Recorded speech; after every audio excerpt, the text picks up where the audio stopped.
Hello student, I am Mixing, your English teacher. Today I am going to teach you interjection. What is interjection is? तो ये देखते हैं कि इसकी पहचान क्या है. An interjection is a word which shows some sudden feelings of the heart. तो हिंदी में बताएं तो क्या कह सकते हैं इसको हम जो शब्द इसमें ना हम लोग आराम से अचानक ही, ठीक है, जिन वर्ड से अचानक ही हमारे जो हार्ट से फीलिंग आए अपने आप ही. फीलिंग कैसी? खुशी की, ठीक है, और दुख की और सरप्राइज़ की, ये सब फीलिंग आए हमारा, तो क्या होता है आपका वहाँ इंटरेक्शन होता है. वैसे इसका प्रयोग हम कम ही करते हैं क्योंकि हमने अगर एक्सक्लेमेटरी सेंटेंस पढ़ रखा है तो इसकी कोई नीड नहीं है.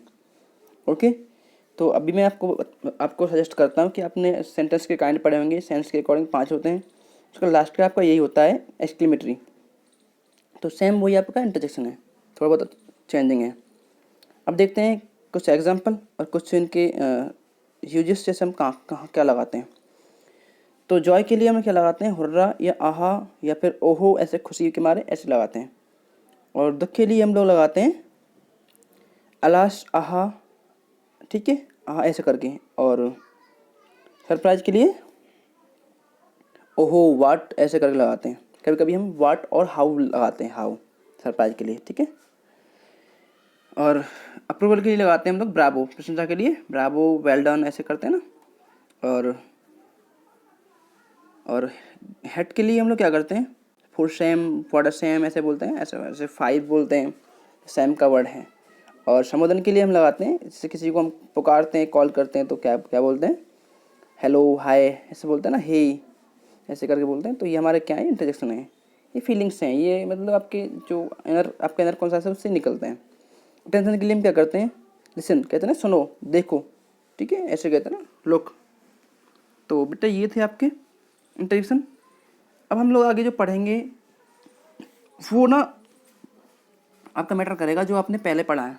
I mean, जो आपने पार्ट ऑफ चीज़ पढ़े हैं सारे, उस पर मैटर करेगा. आपको दोबारा से बता दूं मैं शुरू से, जो हमने पढ़े हैं शुरू से, हमको ये आने चाहिए.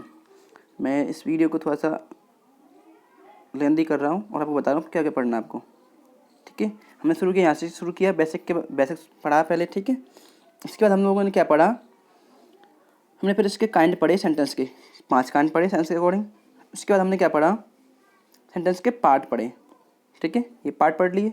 इसके बाद हमने क्या पढ़ा? नाउन के काइंड पढ़े, नाउन पूरा पढ़ा, ठीक है. क्योंकि हम लोगों को अगर पार्ट ऑफ स्पीच आता है तो हमारी ग्रामर में जो कमजोरी है वो कम से कम होने वाली है, ये मान में रखना आप लोग, ठीक है. नाउन पढ़ लिया, फिर हम लोगों ने नाउन्स जो नंबर हैं, जेंडर हैं और केस हैं वो सब पढ़ लिए. इसके बाद हम लोगों ने प्रोनाउन पढ़ा, ठीक है.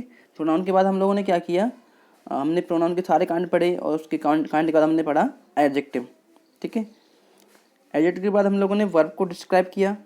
जो ये वर्ब है आपने वर्ब को पढ़ा, इसके कांड को पढ़ा हमने, ठीक है. क्योंकि बेटा ये सब मैटर करेंगे आपके लिए, आपके जैसे आप लोग की एक्यूरेसी, ठीक है, आप लोगों का फ्लो, ये सब चलेगा इनसे, ठीक है. आप लोग जो कम से कम गलतियाँ करेंगे. वर्ब के बाद हम लोगों ने क्या पढ़ा? एडवर्ब पढ़ा. एडवर्ब के बाद एडवर्ब को हमने सारे काइंड्स को डिटेल में पढ़ा, ठीक है, विद एग्जांपल्स. इसके बाद हम लोगों ने डिस्क्राइब के बाद हम लोगों ने पढ़ा डिग्री को. डिग्री आपकी 3 होती है, वो पढ़ा हमने, ठीक है. तो इसके बाद हम लोगों ने प्रपोजिशन पढ़े जो कि हमारे लिए बहुत ही इंपॉर्टेंट है. सारे प्रपोजिशन हमने पढ़े, डिस्क्राइब किए, 1 से लेकर 30 तक हमने जो इम्पोर्टेंट है वो उनको मेंशन कर रखा है नोट्स में, तो उनको हमने डिस्क्राइब किया. इसके बाद हम लोगों ने जो कंजक्शन है हमारा वो पढ़ा. ये आपके 2 होते हैं, हमने ये भी बताया कि इसके पहले के काइंड 4 होते हैं और दूसरे काइंड नहीं होते हैं, ऐसे बताया था, ठीक है. और फिर हमने लास्ट में पढ़ा अपना इंटरजेक्शन.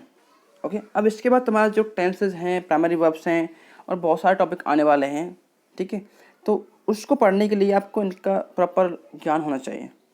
मैं आपसे फिर कह रहा हूँ, अगर आपको कभी भी कोई डाउट है इन सारे टॉपिक्स में, आप मुझे पूछें, ठीक है, आप मुझे मैसेज करें, आप मुझे कॉल करें, ठीक है ना. और जो आपके सारे टॉपिक्स हैं, ये जो पढ़ चुके हैं आप लोग अब तक, पूरे पार्ट ऑफ स्पीच आपके पूरे माइंड में होने चाहिए अगर आपको ग्रामर में अच्छा होना है तो, ठीक है. अगर आपको अच्छे मार्क्स गेन करने हैं, आपको अच्छे से इंग्लिश बोलना है, कुछ भी करना है, तो आपके लिए ये मैटर करेगा. और जो आपने अगर नहीं देखे हो तो जो प्लेलिस्ट मैंने बना रखी है यूट्यूब पे, उसको आप देखें, उसमें सारे टॉपिक आपको मिल जाएंगे, ठीक है. और सारे मैंने हिंदी में इसलिए लिखे हैं ताकि जो बच्चे हैं, जो कम से जो बच्चे नॉर्मल बच्चे हैं, जो बच्चे एवरेज है, वो भी समझ सकें। अदरवाइज ऐसा नहीं कि मुझे इंग्लिश नहीं आती है, ठीक है। तो मेरा मानना ये है कि सब जो बच्चे हैं, कितना भी कमज़ोर सही, वो भी पढ़ लेगा अगर चाहे तो, ठीक है। सो और आपको कोई भी डाउट हो आप मुझे बताएं, ठीक है। आप अपनी जो प्रॉब्लम है उसे शेयर करें ताकि हम लोग उस पर काम कर सकें, आपकी जो प्रॉब्लम है सॉल्व कर सकें, ठीक है बेटा। सो ये आपके पार्ट ऑफ हमने कवर कर लिए हम लोगों ने। अब इसके बाद हम लोग प्राइमरी वगैरह पढ़ेंगे, फिर टेंथ पढ़ेंगे, टेंथ के बाद हम लोग टॉपिक जो पढ़ेंगे आगे, ठीक है।